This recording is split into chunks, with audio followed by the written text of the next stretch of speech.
Hello and welcome to Not Just Books, the library's monthly show about what is happening in Williamson County and at the library. I'm Dolores Greenwald. I'm the Executive Director. Thanks for joining us today.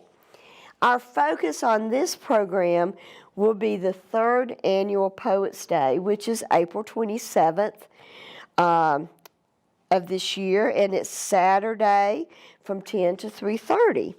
And we will be talking with Poets from the Neighborhood superstar Vera. And then we're going to be talking to Louise Colln, another Williamson County superstar, and David Harris and Bill Brown. So if you're a poet and would like to meet other poets and share your poetry, you're at the right place. So sit back, relax, and we'll be right back.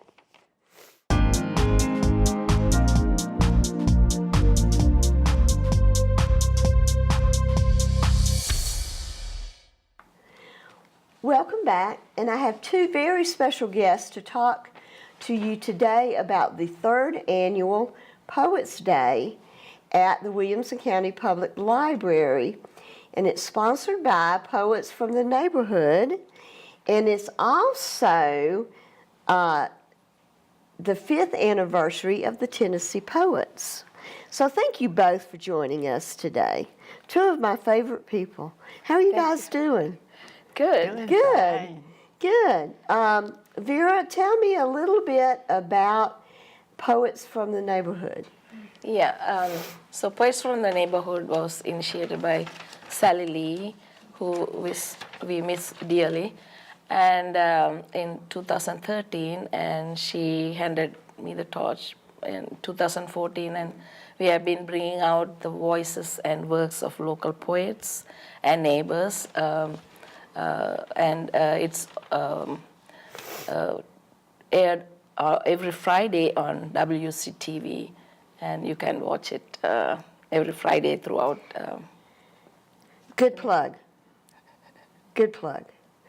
What are some of the topics that you cover? Who are some of the folks you've had on your show? Oh, we have usually, we had Sally Lee, Louise Colln. Well, of course, Louise is a superstar, so of course she's been on there. She's a treasure. You are so kind. She's a treasure, and we have David Harris, Catherine Moore, and we had Bill Brown, Jeff Hardin, and Bruce Jennings from Vanderbilt, and so we had several, from Williamson County and the neighborhoods we have invited to read on. And to mention, some of the poets have moved away too. Yes. So yes. like Lydia Isma. Yes. Well, Louise, you have a long history with the library, with our Writers' Critique group, which meets twice a month on Saturdays. And now this Poetry Day, and everybody mark your calendars, it's April 27th. Be here before we know it. How did you get started with the Poets group and with the Writers' Critique group? The Poets of the Neighborhood, Sally looked at me and said, "Louise, you are going to read the first term." And that was it, Of course, right? yeah. That was it. Yes. Well, if you knew Sally, you knew that would be all that it would be. Yeah. Yes, it was an honor. She's so vibrant. And but the Writers' Critique, and there's a Poets' Critique group too. Yes, we started in 2016, I think. And do you guys meet on Saturdays too? Every second Saturday. Every second Saturday. At the library Williamson room, and 10:30 to 12:30. And anybody can come with the original work, and there's Louise and other experienced poets there. Now, I know with the Writers Critique Group that often people come for quite a while before they read aloud their material. Is that true with the poets too, or are they ready to go? Most of us are, we have something more than what we read there, I think. We are prolific writers. But anybody who has any work or thinking, to see how it is, aspire to watch the other poets, you can come. We want the youngsters to be inspired and want to write and express their feeling in a good way. Well, the third annual Poets Day is April 27th, like I said, Saturday from 10 to 3:30. And you've got a very busy schedule on this. So one thing you were mentioning on your flyer is open mic poetry reading. Yes. So Louise, you want to tell us a little bit about that? The open mic is one of our favorite parts of the program. Anyone who wants to read their own poetry, which there are a couple of rules. It has to be your original work. It has to be clean. We're not going to have any profanity. It's family friendly. It's not too religious, but it can be spiritual. And we do like humor. So anyone who wants to read, as they come in the morning, if they sign up, they will. At the door. We will have them read, and children are welcome. Children sometimes just take over. And we also will give door prizes to the best reader. I think that probably Vera decides who the best reader is.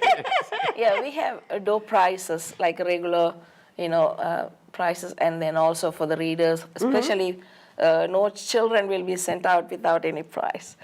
So come on, I think it's the downtown festival also that same day, so bring out the children and the old. Oh, yeah. Yeah, so any age is allowed to read, so no matter what age. If they can read a poem 3 years, 4 years, come on. Yeah, bring So them. did you, in the past, have you had a lot of kids? Yeah, we had actually the very first one in We 2017. had one child who read beautifully and then ran to her daddy and said, "Daddy, I did it." And the whole so good. I place love just that. fell apart. I love that. And then see, she'll remember that forever. Yeah. That's Well, terrific. yes. Yeah, and we had 6-year-olds, 7-year-old, 8-year-olds, Yeah. I think. And they did a pretty good job. Good. And we even had submissions by 5-year-old written and submitted through a poet. So we welcome youngsters. Good. Well, Louise, thank you so much. I think Vera's going to stay around for the other segment. Okay. So, Yeah, and thank you. Thank you and- for having me. I totally enjoy talking with Vera and you. Thanks again for joining us today, and we'll be right back.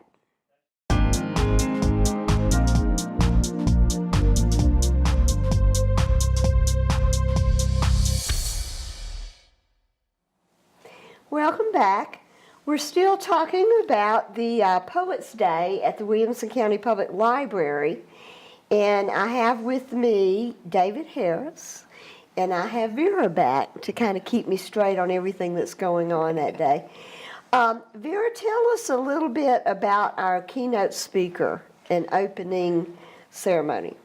Yes, so the day of events, Tennessee Poets Day, starts at 10 a.m. And of course, you'll be there. And we have invited the mayor, our Williamson County Mayor, Rogers Anderson. He will be the honorable guest speaker. He was there last year. He enjoyed it. And so we are very happy to have him. And also we have invited Maggie Vaughn, our Tennessee Poet Laureate. And we are honored that she's very joyful and humorous, down to earth. and we are happy to have her and looking forward to listening to her. Now, how is a Tennessee Poet Laureate selected? She's been there for a while, and then I know she has written a poem for the state. And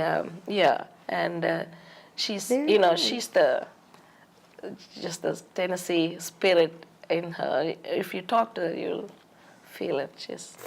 Well, David, welcome. Thank you.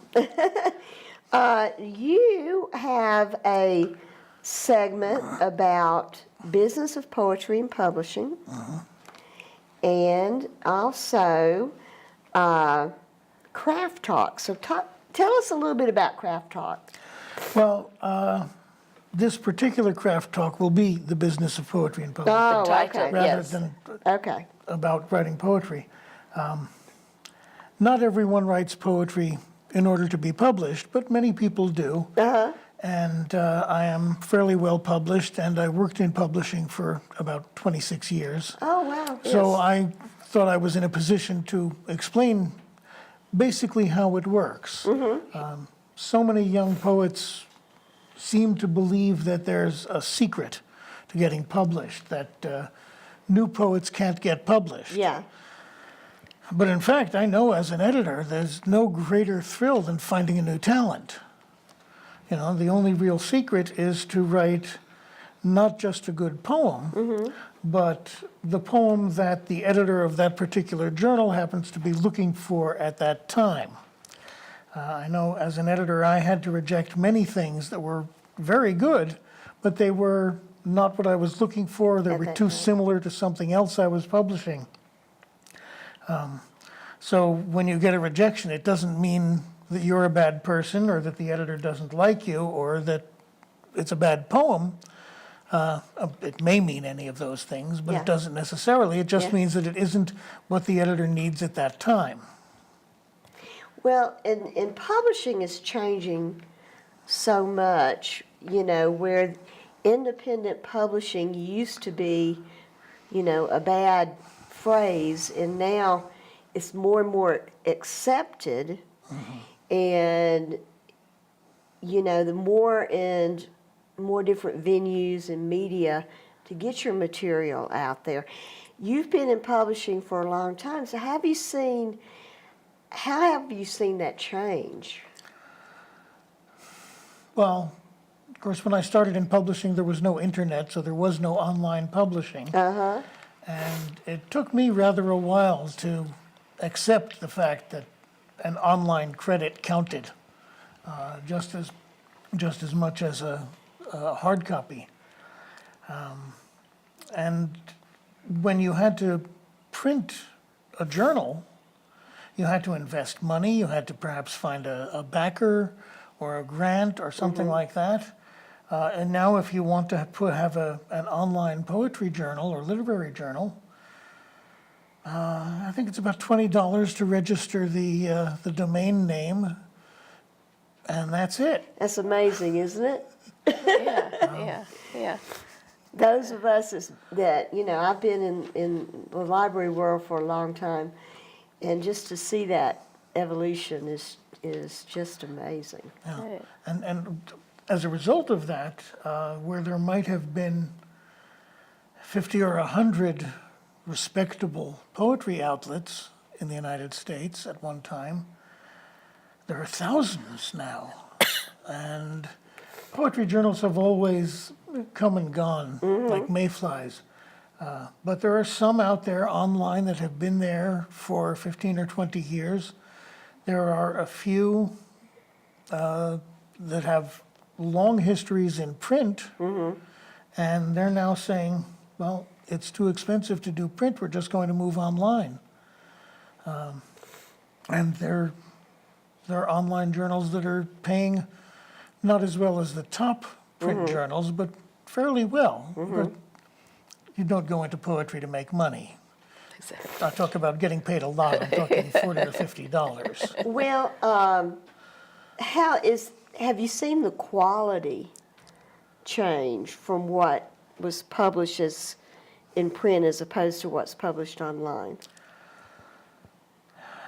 I think there are probably a lot of mayfly online journals that don't publish awfully good stuff. And there are probably even some that come and go very quickly that publish very good stuff. But I really believe we're living in one of the great golden ages of American poetry. There's an awful lot of very good stuff around. I did for a number of years a radio show about poetry on WRFN. And people would send me poetry, and publishing companies would put us on the review list. And there was just a remarkable amount of stuff to choose from that was of excellent quality. Yeah, and he's the hidden treasure. And It sounds like it. yeah, so that's what is great about our program, Poets from the Neighborhood. We find, our local poets and hidden treasures that are to be coming out. So we want people to submit poetry, and what we Yes. receive are really great poems. We have really great poems from audience submitted, and they are really not published poets. Yeah. So we have decided to put an anthology celebrating the 5th anniversary of Poets Okay. from the Neighborhood. So, whoever haven't published, but Excellent. really good poems we are going to Excellent. have. Well, thank you for sharing your knowledge with us today. You're welcome. I always enjoy learning something new. And thank you for sharing your knowledge on April 27th. And thank you both again. Thank you. And we'll be right back.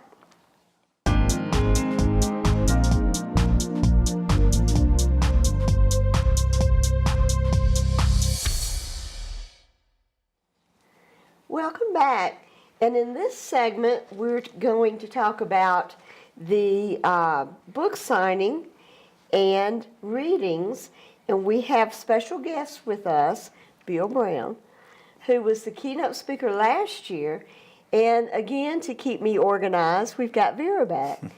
So thank you so much, Bill, for joining us today. And tell us a little bit about how the book signing and readings are going to go. Well, first let me simply say that today I'd like to celebrate Poets from the Neighborhood, the literary sharing they sponsor, and the yearly Poets Day at the Franklin Library. So many voices and different life experiences coming together and shared by people from Middle Tennessee and specifically Williamson County. It's great. I love it, and that's the Yes. main thing. Thank That's you so wonderful. much. Okay. As far as the signings are concerned, it's a joyful, artful thing. I met people last year that I did not know, but I knew their names who came, Yes. and we shared books, many of us. But I wanted to mention the 4 new books Okay. that I think are fairly wonderful. First, I'd like to say is Vera's book, Beyond Loving, Poetry Honoring Mothers. And I had the good fortune of blurbing it. And it's a beautiful, important book. That's Okay. wonderful. And then the wonderful, wonderful Louise Colln, Time Removed. And I love that title. It brings so much back to me when I That is a think good about title. it. And Susie M. Ross's short poems, and love this title, Separate Caves for Sleep. Ooh. Oh, yeah. That's interesting. And then my book, my 11th book of poems, The Carns, New and Selected, which has come out from 3 at Taos Press in Denver and Taos, New Mexico. Yeah. And so I'm really excited about that. And Maggie Vaughn. Let me talk just briefly about that. I've known her for many, many years. This year, Poet Laureate Maggie Vaughn will be reading at 11:30. She is a hoot. I'll just be honest with you. She's got her own opinions. I've read with her in Radford, Virginia. I've read with her at the National Conference for English. wow. She is an extraordinary dear person, and has been a is. just a present for us. Okay, and then David Harris will be reading at 1, and will not be reading at 1, but talking about craft. And what he said on your last program was so importantly true. The fact is, there are thousands of publishing places, many like Poem in Alabama, Huntsville. I've been publishing there for over 30 years, and it's still going strong. Kenyon terrific. Review, some of the great ones, Virginia Quarterly Review, the Harvard Review, all of these, Southern Poetry Review, Tar River Review. These have been going for many, many years and are still going strong. But it's costing the universities a huge amount of lot money. of money. And I hope they stay in print, because as much as I hate to cut down trees, I love paper. Yes. Exactly. Yes. Okay. Yes. Yeah. Well, a lot of folks that love books love having that paper. Tangible. It has something tangible. I have to in write their notes hands. in them. So Yes. yeah. So I tell folks often that I think we will be sharing print and digital Yeah, exactly. reading and publishing for a long time. I don't see the print going away anytime Yeah. soon. I hope Yeah. not. The one thing I remember when I go to a used bookstore, I pick up a book of old poems, and I go through and look at what's underlined and what notes people put in the side, particularly of my own books. Yeah. And that's I learned something, Interesting. and I usually buy the book just to put it on my shelf, even if I have it. Now, see, I used to do that with textbooks. Oh, yeah, me too. Yeah. But, so you were the guest speaker last year. Yes. And what did you get out of the experience? Well, for one thing, meeting new people, particularly having the experience of being with Vera, and then we've been close friends since then, and others. Sandy Coomer, I've worked with. Jeff Harden is one of my closest friends. As a matter of fact, he's like Suzanne and I. He calls us Mom and Pop. and so when he was doing the craft talk, he's such a marvel. I don't know what else to say. I'm always waiting for his next book, and they're stunning. Yeah. And he's done this with Connie Green, he's done this with Sandy, he's done with so many people. He will say, okay, you've got 3 months before you go back to work. Let's share a poem a day, 5 days a week. Oh, my gosh. Yes. Exactly. I mean, that we write, and That's so so my funny. one of my books the whole book was written in that 3-month period and published by Iris Press. Yes. Well, And Sandy I know very well, Yeah, and yeah. she was one of our winners of the Janice Keck Award. Oh, yes. And Her first she's book. Miss Triathlon. Yes. Yeah, she's amazing. Swimmer, biker, I know. she's What remarkable. what doesn't she do? I tell you. And now they have a writer's colony. Oh, I didn't know that. Yes, Yeah. yes. Yeah, so she will be there for book signing as well. Good. So we'll have, and and about Jeff Hardin, so he was write poem a day, and then he also challenged to write 5-line poems. And one day we were at the coffee house after the recording, and so there was a mockingbird stretching. It was so awesome. We just saw it and then looked at each other. Oh my goodness! Then we wrote, and I wrote a 5-line poem, and he said, "Oh, that's awesome." So I felt like I did something. Oh, So no, very that's inspiring. marvelous. Yeah. Well, thank you again for participating in this. We appreciate you. It's a joy and an inspiration. Well, that's Thank good. you. That's good. And I think anyone that attends will have that same inspiration. That's what we are looking for. We want to inspire anybody who has the talent, and especially kids. We need them to be inspired to express their feelings in the right manner, whether sad or anger or happiness. Poetry helps them to be expressed, and so we want them to be inspired, and we are inspired by each other. Yeah. And I can tell that. That's wonderful. and we are inspired and to inspire others. I think maybe a poetry workshop down the road for kids would be good. Yes, that will be great. Let's, yeah. Well, thank you again. Well, thank you for having me. And mark your calendars, April 27th on a Saturday, and we'll be right back. I'm Special Agent Dennis Fetting with Homeland Security Investigations. We investigate crimes on the internet. I want to keep you and your child safe from digital dangers. So I want to talk about Snapchat. When I go and I talk to a group of students who have phones, I would say 80% to 90% of those children who have phones or devices have Snapchat. Snapchat is extremely popular here in Williamson County, and there are some vulnerabilities that parents need to be aware of. Parents need to realize that while Snapchat claims that information can disappear or go away, that's not actually true. There are apps available on the iTunes Store and Google Play that can be used to capture Snapchats that have been set to delete. There are many different ways that that data can be saved. So while children think that Snapchat has some sort of a time limitation, they need to realize there is a permanency to that data. Also, those pictures and that data sits on their device.